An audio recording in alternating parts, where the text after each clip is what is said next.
அனைவருக்கும் வெற்றி தமிழ் பயிற்சி அகாடமியின் சார்பாக இனிய வணக்கம். இந்த ஷார்ட்ஸில் ஐந்திணைகள்னு சொல்லுவோம். குறிஞ்சி, முல்லை, மருதம், நெய்தல், பாலை. ஸோ இதிலேருந்து நமக்கு ஒரு பொறுத்துக வடிவில் நமக்கு ஒரு வினா வச்சிடுறாங்க. ஸோ இதை நம்ம ரொம்ப எளிமையாக நம்ம பார்த்து வச்சுக்கிறலாம் வாங்க. இப்போ பாருங்கள், நமக்கு பெரும்பாலும் கேட்குறது கடவுள் தான் கேட்குறாங்க. அப்போ பாருங்கள், நீங்கள் எப்படி சிம்பிளாக ஷார்ட்கட்டாக ஞாபகம் வச்சுக்கலாம் அப்படின்னா, முறுக்கு தின்ன இங்கே வந்த கொற்றவை அப்படின்னு ஞாபகம் வச்சுக்கணும். சரியாங்க? முறுக்கு தின்ன இங்கே வந்த கொற்றவை. அப்போ முறுக்குனா முருகன், இங்கே அதாவது முறுக்கு தின்ன அப்படின்னா திருமாலுக்கு மாயோன் அப்படின்னு சொல்லுவாங்க. அப்போ இங்கே அப்படின்னா இந்திரன், வந்த அப்படின்னா வருணன், கொற்றவை அப்படின்னா கொற்றவை. சரியாங்க? இது நமக்கு பெரும்பாலும் இந்த வினா தான் நமக்கு கேட்டுக்கிட்டே இருக்காங்க. ஸோ இதை தவிர்த்து அதோட நிலத்தையும் நம்ம தெரிஞ்சு வச்சுக்கிறணும். அப்போ குறிஞ்சினா மலையும் மலை சார்ந்த இடமும். ஸோ நீங்கள் படிக்கும்போதே குறிஞ்சி மலை, முல்லை காடு, மருத வயல், நெய்தல் கடல். சரியாங்க? அப்போ நெய்யை கடைவாங்க அப்படின்னு ஞாபகம் வச்சுக்கோங்க. அப்போ கடைவாங்க அப்படின்னா கடல். அப்போ கடலும் கடல் சார்ந்த இடமும். அடுத்து பாலை அப்படின்னா வறண்ட நிலம். இதெல்லாம் உங்களுக்கு நல்லா தெரிஞ்சது தான். அப்போ நீங்கள் எப்படி படித்து வச்சுக்கிறணும் அப்படின்னா, குறவனும் குறத்தியும் மலையில் வேட்டையாடினதை முருகன் பார்த்தாரு அப்படின்னு ஞாபகம் வச்சுக்கிறணும்.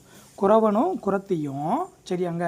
ஸோ மக்கள் குறவன் குறத்தி, தொழில் வேட்டையாடுறது தேன் சேகரிக்கிறது. சரியாங்க? அப்போ குறவனும் குறத்தியும் மலையில் வேட்டையாடுறத முருகன் பார்த்தாரு அப்படின்னு ஞாபகம் வச்சுக்கோங்க. அடுத்தது முல்லை காட்டில் ஆயாவும் அதாவது ஆயான்னு சொல்லுவோம், சிலர் ஆச்சின்னு சொல்லுவீங்களங்க. ஸோ ஆயாவும் ஆச்சியும் ஆணிரை மேய்த்தாங்க. ஆணிரை மேய்த்தல்னா அந்த என்னதுங்க, மாடு மேய்க்கிறது. சரிங்களா? ஸோ இந்த மாதிரி கால்நடைகள் மேய்த்தலை தான் ஆணிரை மேய்த்தல். அப்போ முல்லை காட்டில் ஆயாவும் ஆச்சியும் என்ன பண்ணாங்களாம், ஆணிரை மேய்ச்சாங்களாம் அப்படின்னு ஞாபகம் வச்சுக்கோங்க.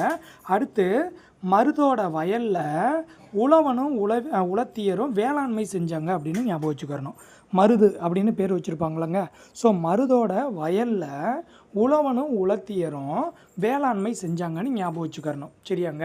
அடுத்து நெய்தல் அப்படின்னா பரதனும் பரத்தியரும் மீனையும் உப்பையும் பிடிச்சாங்க கடலில் அப்படின்னு ஞாபகம் வச்சுக்கிறணும். பரதனும் பரத்தியர், இந்த பரத்தியரை நுலத்தியர் அப்படின்னு சொல்லுவாங்க. ரெண்டுமே ஒன்று தாங்க. ஸோ பரதனும் பரத்தியரும் மீனையும் உப்பையும் கடலில் பிடிச்சாங்க அப்படின்னு ஞாபகம் வச்சுக்கோங்க. ஸோ உப்பை உற்பத்தி தான் பண்ண முடியும். சும்மா ஒரு ஷார்ட்கட்டுக்காக சொல்கிறேன். அடுத்தது பார்த்திங்க அப்படின்னா, பாலை நிலத்தில் தொழில் அப்படின்னு பார்த்திங்கன்னா வீர செயல்கள் தான் இருக்கும். மக்கள் யார் அப்படின்னா மறவனும் மரத்தியரும் அப்படின்னு சொல்லுவாங்க. ரொம்ப முக்கியமான பகுதி, பார்த்து வச்சுக்கோங்க. எல்லா வினாத்தாள்லையும் ஒரு வினா கேட்குறாங்க, தப்பு பண்ணிடாதீங்க.